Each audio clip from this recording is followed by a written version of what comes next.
Hi everyone, it's Dutch Reefer here, and welcome to this Focus Friday update.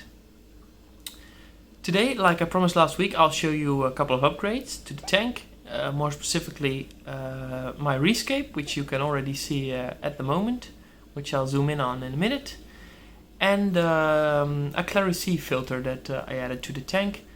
I'll tell you something about it when we get to that.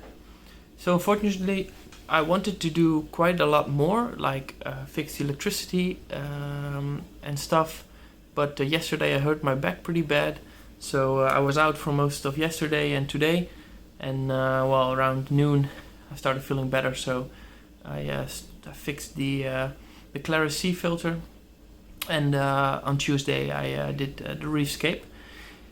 So as you can see, the water is pretty cloudy at the moment. That's because I fiddled around with in the sump with the ClariSea unit, which caused a lot of particles to stir up, and well, you can see them floating through the tank at the moment. So apologies for that. I cannot do much about that at the moment, other than not making this video, which was not an option.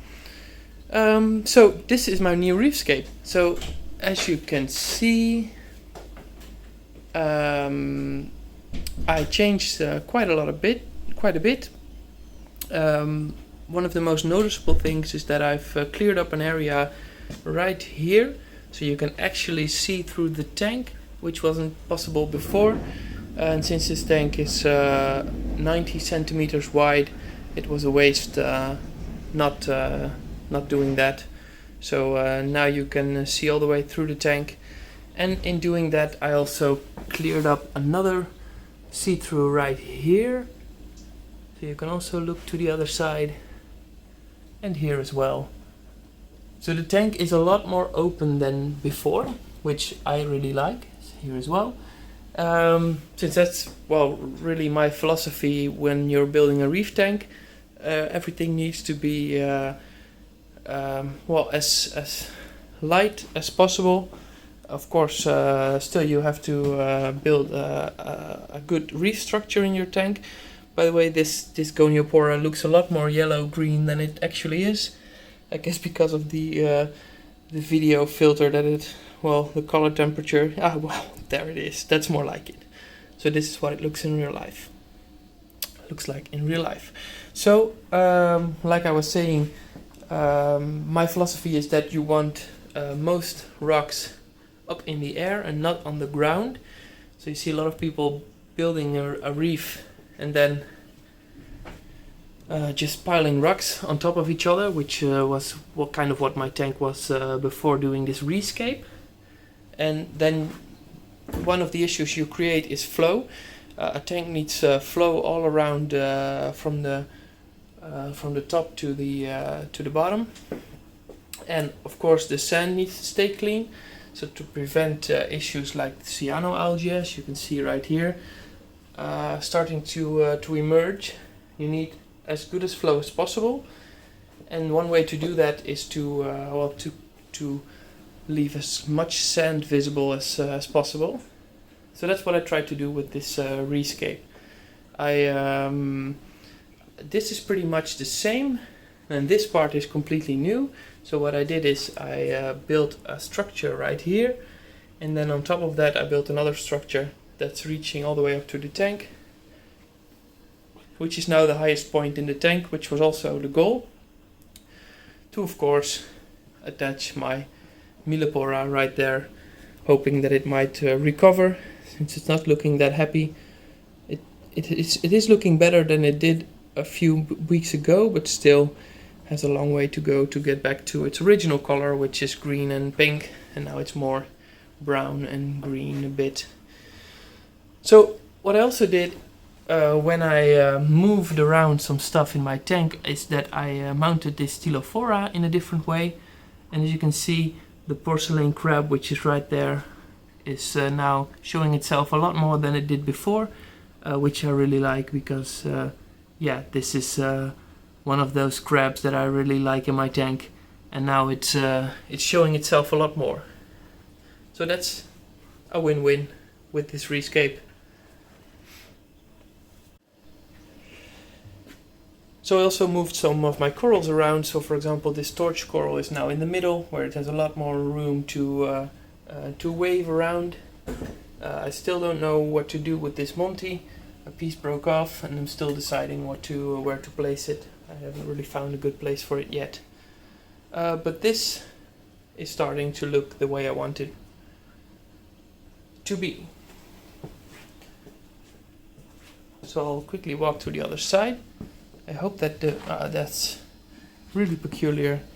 The color immediately changes from somewhat more blue to somewhat more colorful. Perhaps it's due to the corals as well. I'm not sure. Oh, by the way, it's already in the evening, so I'm a bit late with this video, which also means the lights are a little bit more blue, as you might have noticed in this video. So I also moved around some other corals, like this Goniopora, which already likes its new place, I guess. And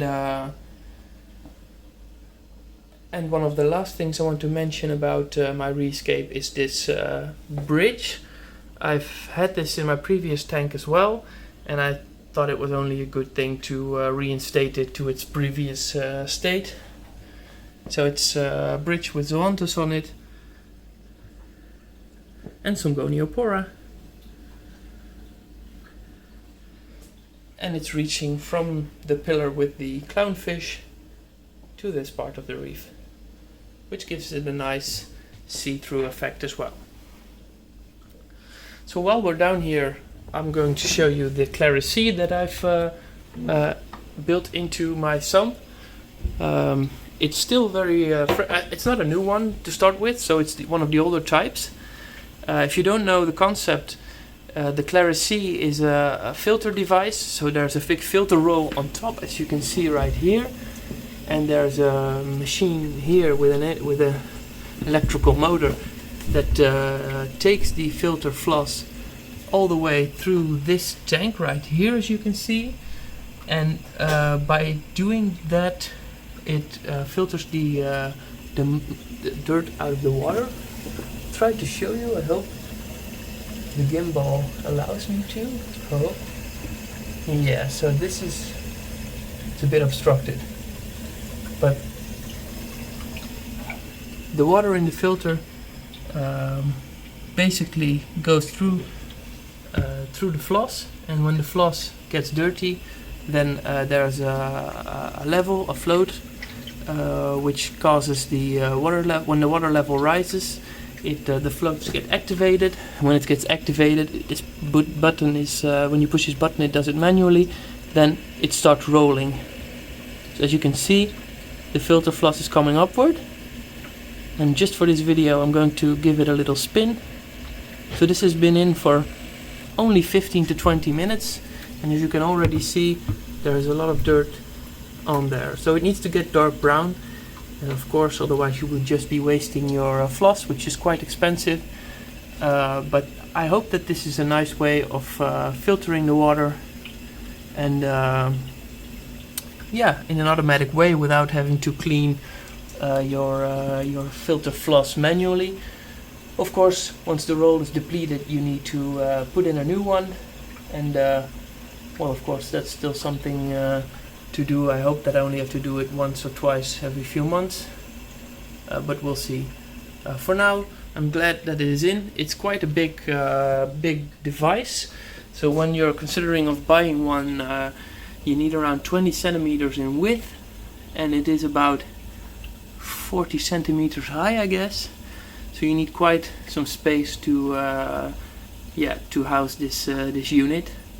A lot more than I anticipated, but well, it fits, so that's the most important part.